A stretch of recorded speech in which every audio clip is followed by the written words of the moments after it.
예수께서 이 말씀을 하시고 제자들과 함께 기드론 시내 건너편으로 나가시니 그곳에 동산이 있는데 제자들과 함께 들어가시니라. 그곳은 가끔 예수께서 제자들과 모이시는 곳이므로 예수를 파는 유다도 그곳을 알더라. 유다가 군대와 대제사장들과 바리새인들에게서 얻은 아랫사람들을 데리고 등과 횃불과 무기를 가지고 그리로 오는지라. 예수께서 그 당할 일을 다 아시고 나아가 이르시되 너희가 누구를 찾느냐? 대답하되 나사렛 예수라 하거늘 이르시되 내가 그니라 하시니라. 그를 파는 유다도 그들과 함께 섰더라. 예수께서 그들에게 내가 그니라 하실 때에 그들이 물러가서 땅에 엎드러지는지라. 이에 다시 누구를 찾느냐고 물으신대 그들이 말하되 나사렛 예수라 하거늘 예수께서 대답하시되 너희에게 내가 그니라 하였으니 나를 찾거든 이 사람들이 가는 것은 용납하라 하시니 이는 아버지께서 내게 주신 자 중에서 하나도 잃지 아니하였사옵나이다 하신 말씀을 응하게 하려 함이로라. 이에 시몬 베드로가 칼을 가졌는데 그것을 빼어 대제사장의 종을 쳐서 오른편 귀를 베어버리니 그 종의 이름은 말고라. 예수께서 베드로더러 이르시되 칼을 칼집에 꽂으라. 아버지께서 주신 잔을 내가 마시지 아니하겠느냐 하시니라. 이에 군대와 천부장과 유대인의 아랫사람들이 예수를 잡아 결박하여 먼저 안나스에게로 끌고 가니 안나스는 그 해의 대제사장인 가야바의 장인이라. 가야바는 유대인들에게 한 사람이 백성을 위하여 죽는 것이 유익하다고 권고하던 자로라. 시몬 베드로와 또 다른 제자 한 사람이 예수를 따르니 이 제자는 대제사장과 아는 사람이라. 예수와 함께 대제사장의 집들에 들어가고 베드로는 문 밖에 서 있는지라. 대제사장을 아는 그 다른 제자가 나가서 문 지키는 여자에게 말하여 베드로를 데리고 들어오니 문 지키는 여종이 베드로에게 말하되 너도 이 사람의 제자 중 하나가 아니냐 하니 그가 말하되 나는 아니라 하고 그때가 추운 거로 종과 아랫사람들이 불을 피우고 서서 쬐니 베드로도 함께 서서 쬐더라. 대제사장이 예수에게 그의 제자들과 그의 교훈에 대하여 물으니 예수께서 대답하시되 내가 드러내놓고 세상에 말하였노라. 모든 유대인들이 모이는 회당과 성전에서 항상 가르쳤고 은밀하게는 아무것도 말하지 아니하였거늘 어찌하여 내게 묻느냐? 내가 무슨 말을 하였는지 들은 자들에게 물어보라. 그들이 내가 하던 말을 아느니라. 이 말씀을 하심에 곁에 섰던 아랫사람 하나가 손으로 예수를 쳐 이르되 네가 대제사장에게 이같이 대답하느냐 하니 예수께서 대답하시되 내가 말을 잘못하였으면 그 잘못한 것을 증언하라. 바른 말을 하였으면 네가 어찌하여 나를 치느냐 하시더라. 안나스가 예수를 결박한 그대로 대제사장 가야바에게 보내니라. 시몬 베드로가 서서 불을 쬐더니 사람들이 묻되 너도 그 제자 중 하나가 아니냐? 베드로가 부인하여 이르되 나는 아니라 하니 대제사장의 종 하나는 베드로에게 귀를 잘린 사람의 친척이라 이르되 내가 그 사람과 함께 동산에 있는 것을 내가 보지 아니하였느냐? 이에 베드로가 또 부인하니 곧 닭이 울더라.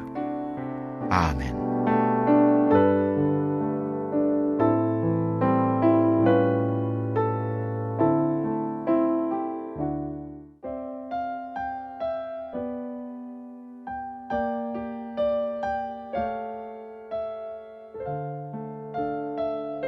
자, 요한복음 18장에 드디어 예수님께서 이제 대제사장이 보낸 사람들에게 잡히시게 됩니다. 고난을 짧게 기록합니다. 요한이 18장과 19장에서 잡히시고 십자가에 달리시는 것을 기록하고 이제 바로 20장부터는 부활에 대해서 기록하고 있습니다. 요한복음의 전체 흐름이 그렇습니다. 그런데 예수님이 분명히 잡혀가시는 건데, 잡혀가는 거는 기분 좋지 않은 거잖아요. 힘든 거잖아요.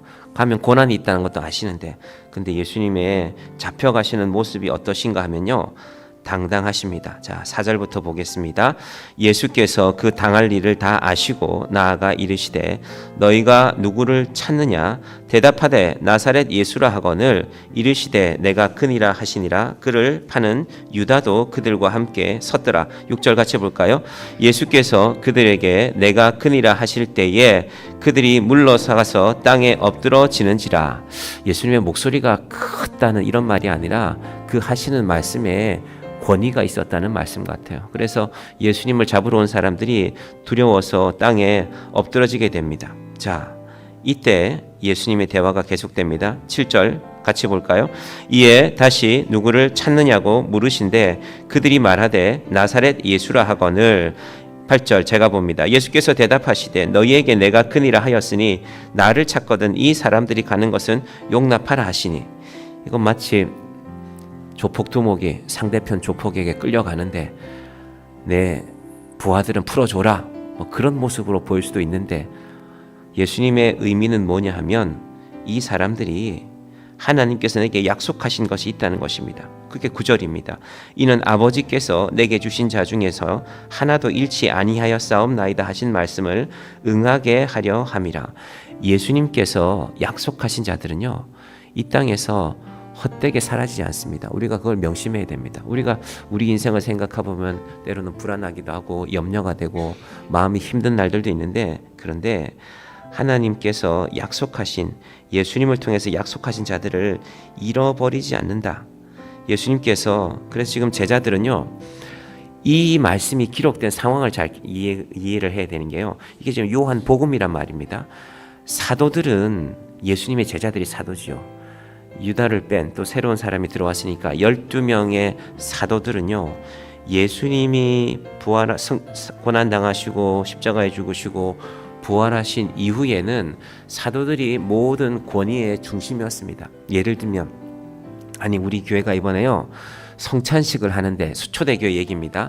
아니 성찬식에 어떤 분들이 이렇게 하자고 하고 어떤 분은 이렇게 하자고 하네요. 그럼 사도 중에 한 사람에게 묻는 것입니다. 예를 들면 베드로에게, 베드로 사도님 성찬식은 어떻게 해야 되는 겁니까? 라고 물어보면 베드로 사도가, 아 예수님이 말이야 성찬식 가르치실 때 이렇게 하셨거든, 너희도 그렇게 하면 돼. 이게 사도들의 권위입니다.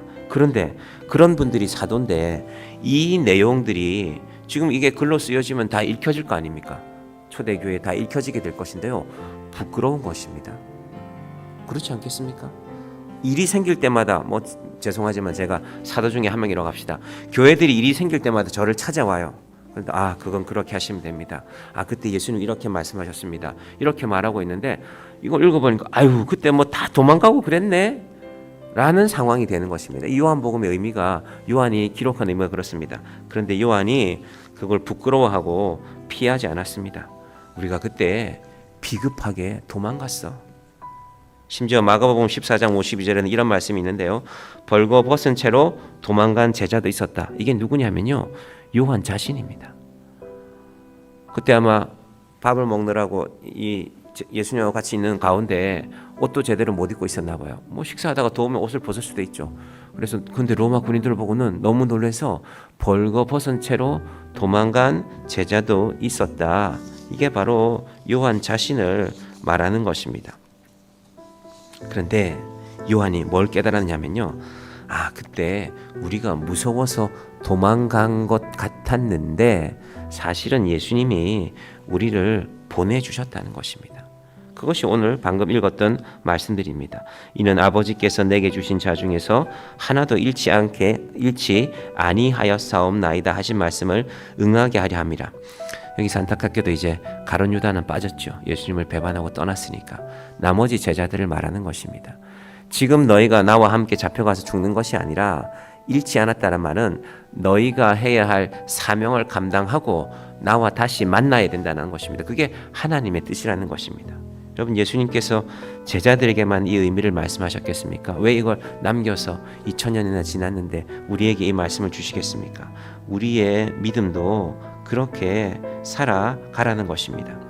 또 하나 여기서 중요한 것은, 그러면 요한이 야, 이거 우리한테 부끄러운 얘기인데, 예를 들면 베드로가 이 요한복음을 봤다. 베드로는 못 봤을 거예요. 먼저 죽었으니까. 다른 제자 중에 누군가가 봤다 하면, 요한, 이거 너무 우리 부끄럽잖아, 이거 좀 빼자, 아마 이랬을지도 몰라요. 그러나 뭐가 중요하냐면요, 부끄러움이 중요한 것이 아니라 변화되었다는 것이 중요합니다. 저도 목사로 살지만 내가 목사로 참 부끄럽구나, 내 이름이, 내 믿음이 이 정도구나 할 때가 있습니다. 여러분 어떠신지 모르겠습니다. 그런데 중요한 것은 우리가 이때 아무런 변화를 기대하지 않고 뭐 큰 변화가 있겠어? 그냥 이렇게 살다가 하나님 부르시면 가는 거지? 그게 아니기를 바랍니다. 이 고난주간에 우리의 결단이 있기를 바랍니다. 제자들도 부끄러웠지만 변했습니다. 그래서 요한이 기록하는 것입니다. 우리 그때는 부끄러웠지만 요한은 알고 있거든요. 지금 요한이 이 편지를 쓰는 시점에, 요한복음을 쓰는 시점에 많은 제자들은 순교했습니다. 이미 각자의 자리에 가서 복음을 전하다가. 부끄럽지 않아. 그때는 우리가 부끄러웠지. 도망도 갔었지. 두려워했었지. 그런데 우리는 예수님이 말씀하신 대로 살았어. 우리는 땅끝까지 가서 복음 전하고, 지금 이제 요한도 자신의 상황을 알고 있습니다. 요한이 요한복음 기록하고 요한 1서, 2서, 3서 기록하고 나서 이제 요한 계시록을 기록할 때, 그러니까 요한복음을 기록할 때에도 요한 계시록에 들었던 계시들을 들었을 수도 있습니다. 정확한 시점은 모르거든요. 그러니까 요한 계시록은 계시로 남기고 요한복음은 예수님에 대해서 남긴 거라면요, 이때 이미 요한 계시록의 계시들을 보고 듣고 했던 이유일 수도 있습니다. 다 알고 있는 것입니다. 자기도 순교할 때가 가까웠다는 것은 나도 곧 갈 거야, 다른 제자들이 갔던 그 길로 나도 곧 갈 거야 라는 그 의미가 요한의 기록들에 남아있는 것입니다. 그래서 알고 보니 우리가 도망친 게 아니라 예수님이 우리를 보내주셨어. 왜? 우리가 해야 할 일이 있으니까. 그것이 예수님이 하신 말씀이었어. 8절에 다시 볼까요? 대답하되 그너에게 내가 그니라 하였으니 나를 찾거든 이 사람들이 가는 것은 용납하라 하시니 너희들 나 잡으러 왔지 않냐? 나만 잡아가면 된다. 이 사람들을 보내주라는 그 의미가 바로 여기에 있는 것입니다. 저 복두목이 의리로 보내주라는 의미가 아니라 제가 방금 말씀드린 대로 너희는 해야 할 일이 있다. 하나님이 너희를 하나도 잃어버리지 않게 할 것이다. 그 하나님의 뜻이 이루어지고 있는 것입니다. 그리고 우리가 이 말씀을 본다면 나도 그래야 될 텐데, 나도 그래야지 라는 결단이 우리 속에 있기를 바랍니다. 두려움이 있죠. 제자들도 두렵습니다. 예수님 잡혀가고 나면 곧 다음은 우리가 아닐까? 그래서 예수님이 십자가에 달리시는 그날도 제자들 다 한 곳에 있었잖아요. 한 곳에 있었다는 건 다른 말로 하면요, 숨어 있었다는 것입니다. 여러분, 우리의 믿음이 숨어있는 믿음이 되지 않기를 바랍니다. 여러분, 세상에 나가서 예수 믿는다고 말하기 쉽지 않죠. 어찌 보면 목사가 신앙생활하기 제일 편할 수도 있어요. 목사는 주로 목사들 만나니까. 목사는 목사 외의 사람 잘 안 만나니까. 그렇지만 목사는 우리 교인들이, 제가 여러분이 방금 성경 읽으실 때도 아침에 식사도 잘 못하시고 배가 고프지는 않을까, 그 생각도 잠깐 해봤고요. 많은 생각들을 해봤는데 그래도 우리가 한 목소리로 성경 읽는 것도 중요한 훈련입니다. 아마 이번 고난주간에 우리 교회가 그 훈련을 할 수 있었습니다.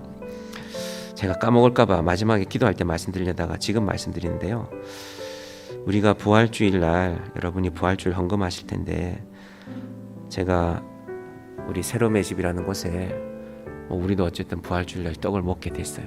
떡을 먹을 텐데 그분들 정말 천사처럼 살아가는 분들, 이번에도 가실 때 떡을 해서 드릴지 돈을 보내드릴지는 잘 모르겠지만요, 여전 대원들 중에 가실 만한 분이 계셨으면 좋겠어요. 가서 보시면요, 그냥 가서 보시면 내가 예수 잘 믿어야 되겠다, 내가 정신 차리고 예수 믿어야 되겠다 하고 생각하게 됩니다. 누구나 이렇게 사는 분들이 있구나.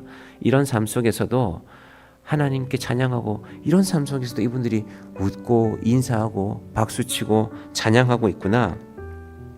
우리의 두려움, 제가 말씀드릴 것은요, 우리가 인도네시아의 선교사님을 통해서 우리 교회가 농장을 짓게 되는데 그 농장 일은 잘 진행되고 있습니다. 이제 차차 진행될 것이고 그 인도네시아의 선교사님을 파송하신 교회가 있습니다. 우리 구리를 지나서 워크힐 호텔 가다 보면 아치울 마을이라고 있는데 그게 있는 교회입니다. 우리 교단의 교회고 우리 노에 속한 교회인데 인도네시아 선교사님이 인도네시아 가시기 전에 소속된 교회가 없었어요. 선교사가 소속된 교회가 있어야 되거든요. 그런데 선교사가 소속된 교회면 그래도 얼마간이라도 파송을 하면 선교비를 보내드려야 되잖아요. 제가 최근에 알았습니다. 그 목사님이 선교사를 보낼 때 교회 따로 예산이 있어서가 아니라 자기 월급 중에 일부분을 선교사비로 보내서 이제 선교사님이 파송되신 것입니다. 그런데 그렇게 파송하신 목사님이 지금 몸이 많이 좋지가 않으십니다. 그분이 몸이 안 좋은 시작이 목소리가 맛이 갔거든요.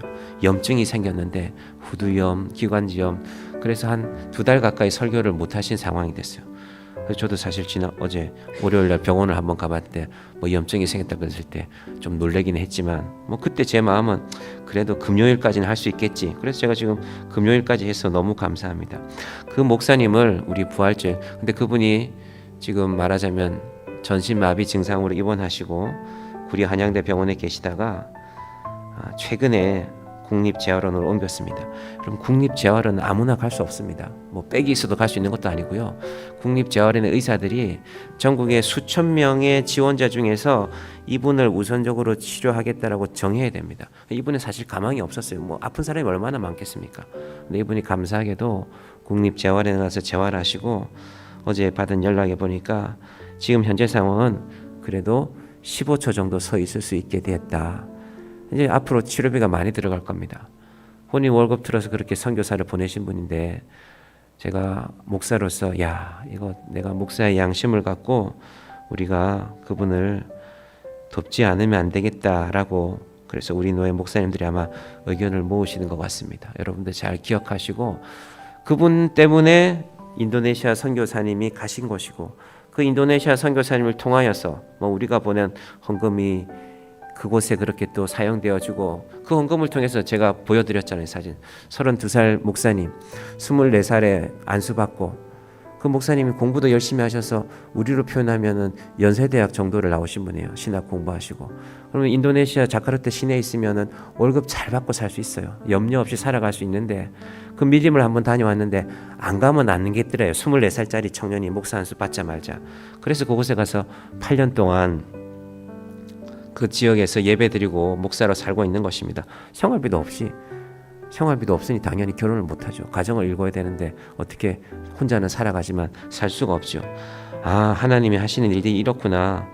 그 아치올 교회에 계신 목사님은 그렇게 해서 선교사를 보내고, 그 선교사는 또 가서 그 물림에서 또 한 사람을 찾아내어서 그 가운데 또 정의한교회가 이렇게 사용되어지니까 얼마나 귀한 일입니까? 여러분, 우리가 두려워하는 것들이 많은데요, 이 두려움이 사실은 우리는 내 인생의 문제다, 내가 너무 힘들다, 내 과거의 어려움들이 있다라고 생각하지만요, 사실은 예수 믿었으면 이제 정리가 돼야 됩니다.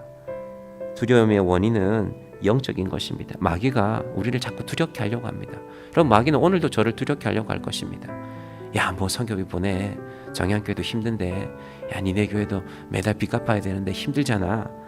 그게 아니라 어려울 때 우리가 해야 할 일을 잊어버리면 그게 영적으로 우리가 어두워지는 것입니다. 희생인가 있고 대가가 있고 고통이 있어서 지금 제자들이 그래서 두려워하잖아요. 예수님 따라가면 나도 잡힐 텐데. 예수님이 그걸 탓하지 않습니다. 아니야, 너희 할 일이 있어. 너희 가라. 가서 너희 할 일 하고, 이 모습대로 만나지 않을 것도 믿는 것입니다. 사람을 현재를 보면은 변화가 잘 안 보이잖아요. 저 사람 변할까? 우리 자신도 마찬가지잖아요. 내가 변할까? 그냥 이렇게 살다가 가는 거지. 그게 되지 않기를 바랍니다. 그게 아니라면 우리가 왜 고난주일 아침에 이렇게 모이겠습니까? 성경은 결국 그 사람들의 기록입니다. 사실은 불신자들을 가리켜서 하는 말인데, 무서워하는 종의 영을 가진 사람. 근데 예수 믿는데 세상 일 똑같이 염려하면 우리 이거 너무 안타깝지 않습니까? 세상 일 염려도 다 해야 되고 예수까지 믿어야 되면, 여러분, 우리 이 고난 주간이 제자들이 두려움에서 믿음으로 이겨내는 것처럼, 디모데후서 1장 7절에 하나님께서 우리에게 주신 것은 두려워하는 마음이 아니요 오직 성령과 능력과 사랑과 절제하는 마음이니 성령이 우리의 두려움들을 여러분 이 아침에 기도하시기 바랍니다. 하나님, 제 인생에 염려가 많습니다. 염려가 있죠. 두려움도 있습니다. 근데 하나님, 제가 예수 믿는데 두려워하고만 살겠습니까? 내 인생이 우리 교회가 좀 변해야 되지 않겠습니까? 하나님께서 우리 교회를 그렇게 변화시켜 가기를 바랍니다. 제가 어제도 우리 교회 앞에 지나가는 분들을 많이 쳐다봤습니다. 많이 지나가세요. 연세 드신 분들이 좀 많으시기도 하고, 우리 주변의 아파트에 연세 드신 분들이 좀 많이 사세요. 뭐 제가 정확하게 뭐 통계를 갖고 있지는 않지만 가시는 걸 보면 그 중에 또 젊은 분들도 있고, 하나님, 우리 교회도 연세 드신 분들도 믿음이 든든하게 또 젊은 분들이 나와서 함께 교회를 세워가는 교회가 될 수 있도록 그렇게 기도합니다. 한 사람 교회 오는 거 쉽지 않습니다. 그래서 하나님께 날마다 기도해야 됩니다. 제 마음대로 되는 것도 아니고 하나님이 보내주셔야 되는 것입니다. 그래서 우리가 함께 늘 교회가 자라나도록 기도할 수 있기를 바랍니다. 자, 제가 이제 8년이 지났는데 생각해 보니까 8년 동안 하나님, 제가 그동안 목회를 어떻게 했습니까? 저는 사실 겁이 많거든요. 저는 돌다리를 두드려 보고도 건너가지 잘 않습니다. 이게 돌다리가 또 삐끗할지도 몰라. 걸어가다가 넘어질 수도 있지. 그런데 내가 어떻게 개척을 했지? 제가 어제 문득 생각해 보는데, 지난 8년 동안 우리가 어떻게 여기까지 왔지? 너무 감사합니다. 근데 제가 제 주변의 목사님들 보면요, 연세가 좀 드시면, 이런 표현이 좀 그렇지만요, 마음이 꺾여요. 마음이. 어떤 목사님이 아이고 이제 내가 60이 됐네, 힘이 없어, 뭐 농담 반 진담 반으로 하시는 말씀이, 평소 때는 되게 씩씩하신 목사님인데 저분이 뭐 이제 60인데 요즘 60들 되게 젊으신데 왜 저런 말씀을 하시나. 근데 저도 가끔 그런 생각합니다. 뭐 아직은 제가 50대지만 대통령 덕분에 나이도 한 살 어려졌지만 60이 되기 전에 우리 교회가 좀 좋은 변화들이 나타나야 될 텐데, 뭐 60 되신 분들에게 죄송하지만 아직 젊습니다. 60, 그죠? 우리 연세 혹시 많은 분들도 계신데, 그래서 하루를 그냥 보내면 안 됩니다. 3월이 벌써 지나갔어요. 4월 아닙니까 지금? 1년 금방 지나갑니다. 10년 금방 지나갑니다. 하나님께서 우리의 하루를 헛되게 보내지 않기를 바랍니다. 여러분 눈에 한 사람이 들어오기를 바랍니다. 그게 우리가 되는 겁니다. 나 혼자 교회 가기도 힘든데 뭐가 한 사람이 들어오냐. 죄송하지만 여러분 눈에 한 사람이 안 들어오면 우리가 예수 잘 못 믿고 있는 겁니다.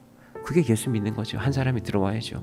예수님은 우리 모두를 위해서 죽겠다고 하시는데, 죽으셨는데 우리는 한 사람도 우리 눈에 안 들어오면 그게 어떻게 예수 믿는 겁니까? 교회로 인도하고 교회에서 사랑으로 잘 돌보고, 그래서 한 사람이 세워지는 것입니다. 세월 앞에서 절대로 우리 시간을 헛되게 보내지 마십시다. 독일 교회가 자랑하는 한 사람이 있습니다. 본 회프라는 사람인데요. 오늘 이분 얘기를 하고 우리가 찬양하고 설교 마치겠습니다. 1944년 7월 20일 날 독일 외곽의 비밀기지에서 히틀러를 암살하는 서류 가방 속에 폭탄을 넣어서 히틀러 옆에 두는 그런 사건이 있었습니다. 이게 영화로도 만들어진 사건인데요. 그 일로 많은 독일 군인들, 그러니까 저런 히틀러를 그만 죽여야 된다라는 독일의 군인들이 처형당했고, 사건을 계속 조사해 보니까 이미 감옥에 가 있던 사람인데, 본 회프라는 목사님인데, 그 본 회프라는 목사도 이 일에 관련이 있다라는 것이 발각되어서 결국 이분이 1945년 4월 9일 독일이 5월 8일 날 항복하거든요. 그러니까 독일이 항복하기 전에 한 달 전에 결국 감옥에서 돌아가신 분입니다. 당시 나이 39살. 독일의 수많은 가톨릭 신부들과 수많은 목사들이 히틀러가 전쟁하자고 했을 때 위대한 독일을 위하여 하고 히틀러의 머리 위에, 히틀러의 어깨 위에 손을 얹고 기도했습니다. 다 죄인들이죠. 히틀러를 위해서 5천만의 사람이 죽는데 목사들이, 신부들이 함께 했던 것입니다. 그러니까 독일 사람들이 교회를 바라보는 눈이 달라졌죠. 오늘날 한국 교회도 여러 가지 의미로 그 위상이 추락하고 있다는데, 독일 사람들이 목사 저것들, 신부 저것들이 히틀러한테 기도했잖아. 그런 상황 속에서 그런데 본회포는 달랐잖아. 본회포가 30대 중반부터 계속해서 이런 전쟁은 안 됩니다. 이런 독일은 하나님이 가만두지 않으실 것입니다. 전쟁하는데 그런 소리 하니까 누가 본회포를 좋아하겠습니까? 잡아 넣었죠. 감옥에서. 감옥에 들어가기 전에 약혼했던 자기 약혼녀에게 2년 동안 편지를 썼습니다. 그런 내용들을 편지를 썼습니다. 이런 독일이 계속 가서는 안 됩니다. 하나님이 독일 때문에 얼마나 더 많은 사람들이 죽는 것을 바라보시겠습니까? 독일은 결코 망하고 말 것입니다. 그리고 그 편지 가운데 한 대목이 찬양이 되어서 우리가 조금 이따가 불러보겠습니다. 이 찬양으로 남은 것입니다.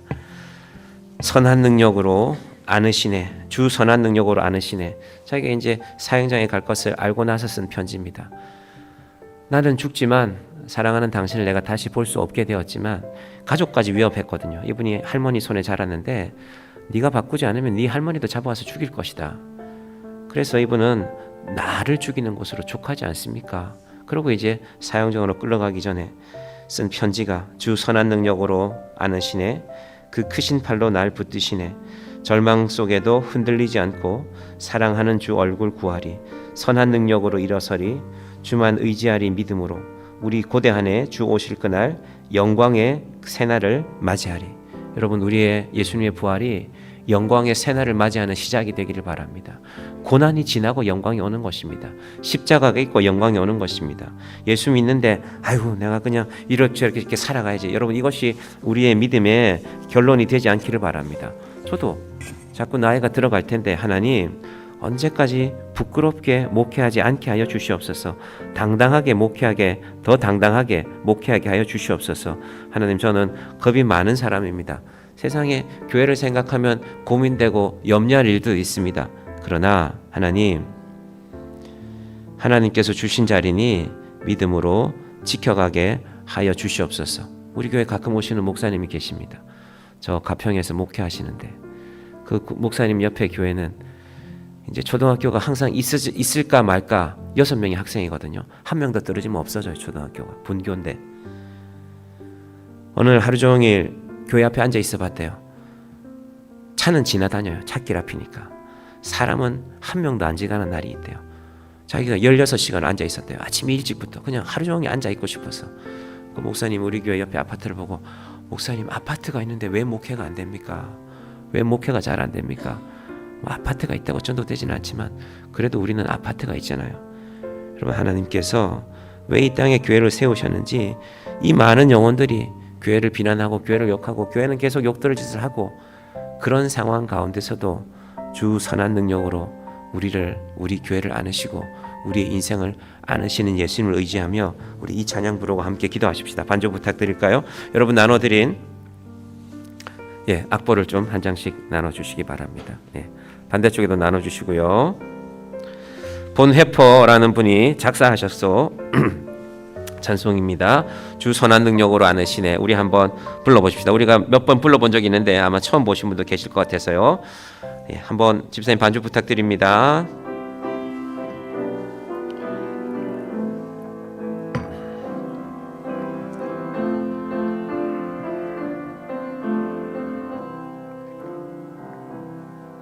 주 선한 능력으로 안으시네, 그 크신 팔로 날 붙드시네, 절망 속에도 흔들리지 않고 사랑하는 주 얼굴 구하리. 선한 능력으로 일어서리, 주만 의지하리 믿음으로, 우리 고대 안에 주 오실 그날 영광의 새날을 맞이하리. 이전의 괴로움 날 애워싸고 고난의 길을 걷는다 해도 주님께 모두 맡긴 우리 영혼 끝내 승리의 날을 맞으리. 선한 능력으로 일어서리.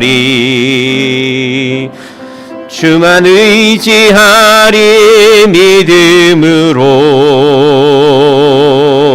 우리 고대한에 주 오실 그날 영광의 새 날을 맞이하리. 주님이 마신 고난에 쓴 잔, 주님이 마신 고난에 쓴 잔을 우리도 감사하며 받으리. 주님의 남은 고난 채워가며 예수와 복음 위에 살리라. 선한 능력으로 일어서리. 주만 의지하리 믿음으로. 우리 고대한에 주 오실 그날 승리의 새 날을 맞이하리. 아멘. 3절 가사 보시면요, 주님이 마신 고난에 쓴 잔을 우리도 감사하며 받으리. 이번 주일날 여러분 성찬식 하실 때 주님이 마신 고난에 쓴 잔을 우리도 감사하며 받겠습니다. 주님의 잔이 비워지고 나면 그 비워진 잔에는 주님의 남은 고난 채워가며 예수와 복음 위에 살리라. 자기 사례비를 틀어서 선교사를 보내고 그 선교사는 그 땅에서 어떤 의미로 자기가 선교비를 받은 줄 알기 때문에 또 선교지를 찾아가고 자카르타 수도에서 밀림으로 들어가서 또 그곳에서 사역하고 있는 32살의 젊은 목사를 만나서 그 교회를 새롭게 하는 일을, 그 가운데 우리 교회가 사용되어졌다는 것이 얼마나 위대한 일입니까? 그런 인생들이 있는데 우리는 항상 우리 먹고 살 거, 내 시간과 하나님이 우리에게 주신 것들 도대체 우리는 어떻게 사용하고 있는지, 주님이 마신 고난에 쓴 잔을 우리도 감사하며 받고 주님의 남은 그 고난을 우리의 고난으로 채워가며 예수님의 그 고난 가운데 저도 조금 채웠습니다. 부끄럽지만 아무것도 아니지만 주님, 그렇게 해서 제가 주님의 고난에 한 발짝이라도 동참하겠습니다. 우리의 그 믿음으로 기도하는 이 아침이 되기를 바랍니다. 우리 함께 기도하며 나아가십시다.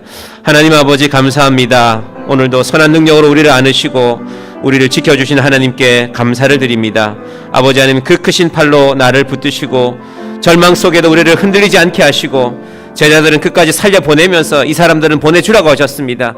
너희가 가서 해야 할 일이 있기 때문입니다. 하나님, 우리 인생도 날마다 염려하고 날마다 두려워하는 인생들 되지 않게 하여 주시옵소서.